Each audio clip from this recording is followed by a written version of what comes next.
أعوذ بالله من الشيطان الرجيم بسم الله الرحمن الرحيم تبارك الذي بيده الملك وهو على كل شيء قدير الذي خلق الموت والحياة ليبلوكم أيكم أحسن عملا وهو العزيز الغفور বিসমিল্লাহির রহমানির রহিম।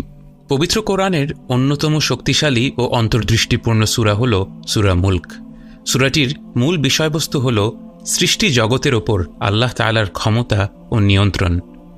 মক্কার কুরাইশরা যখন মুসলিমদের ওপর নির্যাতনের অতিরিক্ত মাত্রায় পৌঁছে গিয়েছিল, তখন আল্লাহ তাআলা সূরা মুলক নাজিলের মাধ্যমে তাদের কাছে কঠোর সতর্কবার্তা পৌঁছে দেন এবং তাদেরকে তাদের বিবেক বুদ্ধি ব্যবহার করে জীবনের বাস্তবতার ব্যাপারে গভীরভাবে চিন্তা করার জন্য দৃঢ় আহ্বান জানান। জামে আত-তিরমিযির বর্ণনায় এসেছে, আবু হুরায়রা রাদিয়াল্লাহু আনহুর সূত্রে বর্ণিত, নবীজি সাল্লাল্লাহু আলাইহি ওয়াসাল্লাম বলেছেন, কোরআনে ৩০ আয়াত বিশিষ্ট একটি সূরা রয়েছে।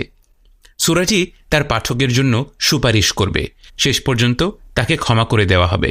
সূরাটি হচ্ছে তাবারাকাল্লাযী বিয়াদিহিল মুলক। আব্দুল্লাহ ইবনে মাসউদ রাদিয়াল্লাহু আনহু বলেছেন, যে ব্যক্তি প্রতি রাতে তাবারাকাল্লাযী বিয়াদিহিল মুলক অর্থাৎ সূরা মুলক পাঠ করে, আল্লাহ তাকে কবরের আযাব থেকে রক্ষা করবেন। রাসূলুল্লাহ সাল্লাল্লাহু আলাইহি ওয়াসাল্লামের সময় আমরা একে আল মানিআ অর্থাৎ যা রক্ষা করে বলে ডাকতাম। আল্লাহর কিতাবে এটি এমন একটি সূরা, যে ব্যক্তি প্রতি রাতে এটি পাঠ করে সে খুব সুন্দর একটি কাজ করেছে।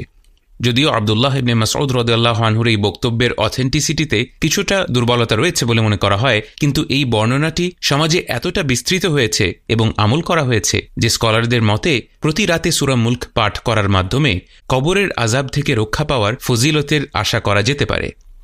অনেকে এও বলেন যে সূরা মুলক প্রকৃতপক্ষে এতটাই প্রভাবশালী এবং মর্মস্পর্শী একটি সূরা যে প্রতি রাত সূরাটি পাঠ করবে এবং এর অর্থ নিয়ে চিন্তা করবে, সেই কবরের আযাব পাওয়ার মতো কাজ থেকে নিজেকে সরিয়ে আনতে সক্ষম হবে। ইনশাআল্লাহ এই ভিডিও সিরিজের মাধ্যমে আমরা সূরা মুলকের অর্থের সহজ ব্যাখ্যা উপস্থাপন করার চেষ্টা করব। মূল বার্তা: সূরা মুলক এমনভাবে সৃষ্টিকর্তার বর্ণনা দেয় যা অন্তরের অন্তঃস্থল থেকে আল্লাহর উপস্থিতি অনুভব করায়। একজন মুমিন বান্দা কিভাবে তার সৃষ্টিকর্তাকে কেন্দ্র করে জীবনের প্রতিটি বিষয় নির্ধারণ করবে তার একটি সামষ্টিক রূপরেখা দান করে। সূরাটির প্রথম আয়াতেই এর মূল বার্তাটি ফুটে ওঠে। তাবারাকাল্লাযী বিয়াদিহিল মুলক ওয়া হুয়া আলা কুল্লি শাইইন কদির। মহিমান্বিত তিনি, যার হাতেই রাজত্ব, তিনি সব কিছুর ওপর সর্বশক্তিমান। সূরা মুলকের মাধ্যমে আমরা জানতে পারি কিভাবে গোটা মহাবিশ্ব সম্পূর্ণরূপে আল্লাহর নিয়ন্ত্রণে রয়েছে। এখানে যেমন দুনিয়ার সৃষ্টির কথা উল্লেখ করা হয়েছে, যেমন জিন এবং পাখি, তেমনিভাবে পরকালের সৃষ্টির কথাও বলা হয়েছে, যেমন জাহান্নাম এবং এর রক্ষীগণ। সূরাটির মোহময় ধ্বনিমাধুর্য শ্রোতাকে এক মহাকাব্যিক অভিযানে নিয়ে যায়, যেখানে সে মহাকাশের বিশালতা পাড়ি দিয়ে চিরন্তন পরকালকে স্পর্শ করে এবং হৃদয়ের গহীনে উপলব্ধি করে যে সমস্ত কিছুর মালিকই হলেন আল্লাহ এবং সব কিছুই তাঁর ইচ্ছানুসারে পরিচালিত। গঠন: সূরা মুলকে রয়েছে ৩০টি আয়াত। সূরাটিকে বিভিন্নভাবে বিভাজন করা যায়। এই আলোচনায় আমরা একে ৬ ভাগে ভাগ করব। ১. আল্লাহ সব কিছুকেই নিয়ন্ত্রণ করেন। ২. পরকালের অস্তিত্ব অনস্বীকার্য।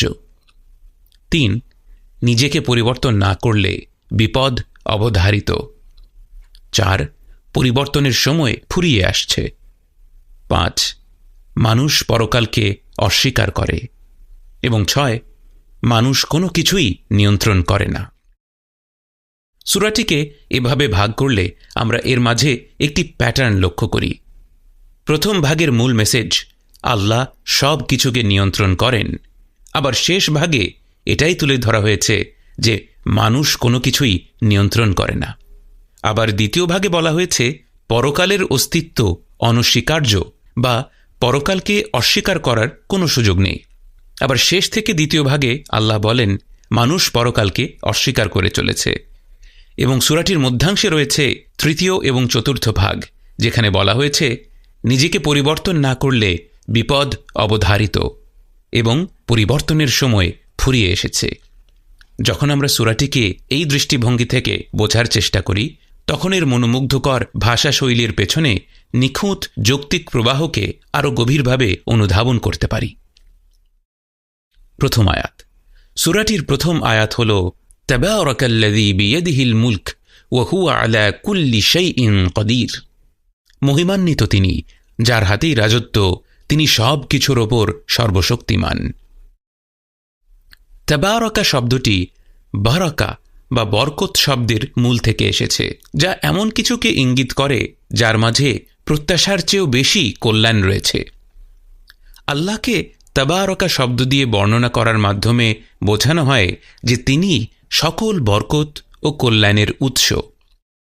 বরকত বলতে কি বোঝায় তা অনুধাবন করার জন্য নবীজি সাল্লাল্লাহু আলাইহি ওয়াসাল্লামের জীবনী যথেষ্ট।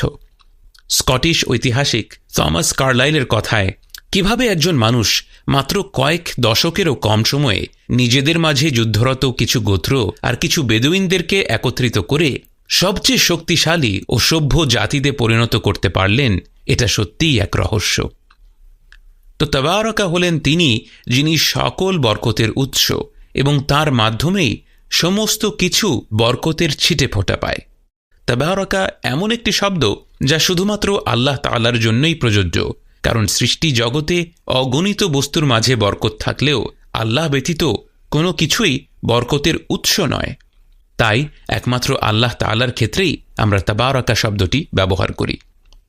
এরপর তিনি বলেন আল্লাযী বিয়াদিহিল মুলক, যার হাতেই রাজত্ব স্থাপিত। আল্লাহ সৃষ্টির সকল বিষয় পরিচালনা করছেন, ঠিক যেভাবে তিনি চান সেভাবেই পরিচালনা করছেন। কেউ তাঁর শাসনকে চ্যালেঞ্জ করার বা প্রশ্ন করার কোনো অবস্থায় নেই। এই সূরাতে সৃষ্টি জগৎকে বর্ণনা করতে আল্লাহ তাআলা মুলক বা রাজত্ব শব্দটি বেছে নিয়েছেন, যা তাঁর সর্বাত্মক কর্তৃত্বের অর্থ বহন করে, কারণ এই সূরাতে তিনি সৃষ্টির ওপর তাঁর সার্বভৌমত্ব এবং পরিপূর্ণ আধিপত্যের বাস্তবতাটি তুলে ধরেছেন। আমরা যখন চারপাশে তাকাই, তখন এত অন্যায়, অনাচার, দুর্নীতি, মারামারি, হানাহানি দেখে হতাশ হয়ে যাই। আমাদের মনে হতে পারে বিশৃঙ্খল এই জগৎটাকে বোধহয় কেউই পরিচালনা করছে না। দর্শনে একটা কথা আছে, ডমিনো থিওরি অফ গড, মানে ঈশ্বর হলেন তিনি, যিনি শুধুমাত্র সব কিছুর সূচনা করে দিয়েছেন। তিনি স্রেফ সৃষ্টির একটি ধারা শুরু করে দিয়েছেন এবং সেই ধারায় ধাপে ধাপে একের পর এক ঘটনা ঘটতে ঘটতে মহাবিশ্ব তার বর্তমান রূপ ধারণ করেছে। এই থিওরিতে ঈশ্বর মহাবিশ্বের সূচনা করে দিয়ে তিনি তার মতোই আছেন। এই জগৎটাতে কি হলো না হলো, কে কার প্রতি অবিচার করল, তা নিয়ে তার আর কোনো মাথা ব্যথা নেই। সূরা মুলকের প্রথম আয়াতেই এমন ভ্রান্ত ধারণা ধূলিসাৎ হয়ে যায়। মহাবিশ্বের এক মৌলিক সত্য আমাদেরকে আমাদের বিভ্রম থেকে জাগিয়ে তোলে। এই গোটা জগৎ আল্লাহর রাজত্ব। এটা শুধুমাত্র তার সৃষ্টিই নয়। আল্লাহ বলেননি তাবারাকাল্লাযী বিয়াদিহিল খলক, তিনি বলেছেন তাবারাকাল্লাযী বিয়াদিহিল মুলক। এটা তার মুলক, এটা তার রাজত্ব। এই জীবনের সাময়িক বিশৃঙ্খলা, জুলুম আর অবিচার দেখে আমরা যেন মনে না করি যে এই অবিচারের বিচার হবে না, এই অনিয়মকে নিয়মের আয়ত্তে আনা হবে না। ইহকালের জীবন পরকালের অসীম বিস্তৃতিতে একটি ধূলিকণার ন্যায়, বরং তার চেয়েও তুচ্ছ। এই অতি ক্ষুদ্র সময়ের ধ্বংসযজ্ঞ যেন আমাদেরকে ভ্রান্ত না করে। আল্লাহ সম্পূর্ণরূপে সব কিছু নিয়ন্ত্রণ করছেন। তিনি কেন সাময়িকভাবে মানব জাতিকে কিছুটা ছাড় দিচ্ছেন তা এই সূরার দ্বিতীয় আয়াতেই পরিষ্কার হয়ে যাবে। কিন্তু তার আগে এই আয়াতে ব্যবহৃত দুটি রেটরিক ডিভাইসের দিকে লক্ষ্য করা যাক। প্রথমত, আল্লাহ তাআলা বলতে পারতেন আল মুলকু বিয়াদিহি, কিন্তু তিনি বিয়াদিহি অর্থাৎ তাঁর হাতে এই কথাটি আগে নিয়ে এসেছেন এবং বলেছেন বিয়াদিহিল মুলক। এর ফলে রাজত্ব যে কেবলমাত্র তারই হাতে, এই কথাতে একটি বিশেষ জোর দেওয়া হয়।